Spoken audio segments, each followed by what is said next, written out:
pointed out something that Marcus Freeman can kind of set for himself going into this November stretch with this win going on the road. I thought that was very important that you pointed out how important this game is for Marcus Freeman. Oh, absolutely. If he can go in there and be like, look, I can go into a hostile environment and shut all that stuff up that y'all been talking. You can get the fan base believing that Marshall game was a fluke. It was just starting, we trying to get our stuff together. We starting a little slow, whatever. But going in there to Syracuse and handling business, especially in a way that it's like, okay, we came in and playing no games. We dominated, took the heart out the team in an away game after coming off a tough loss. That'll give a lot of credit to Marcus Freeman as a head coach and just some skin in the game. That it's a rough ride, but if you can, it's not about how you get knocked down, it's how you respond.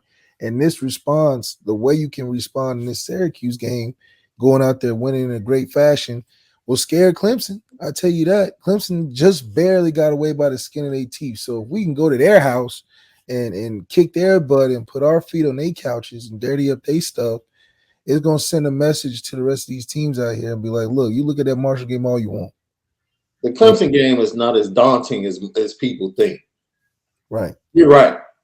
Like Syracuse, Clemson, back-to-back weeks, neither game is that daunting. Right. It's really not, especially what Clemson has going on at quarterback. I don't fear Clemson. No, we definitely not fearing Clemson, and I think that's just the way things can be psychologically better for us is if we go in there and dominate Syracuse. I think it'll give a lot of things for Dabo to think about because our game is the week after, right? So yeah, next week.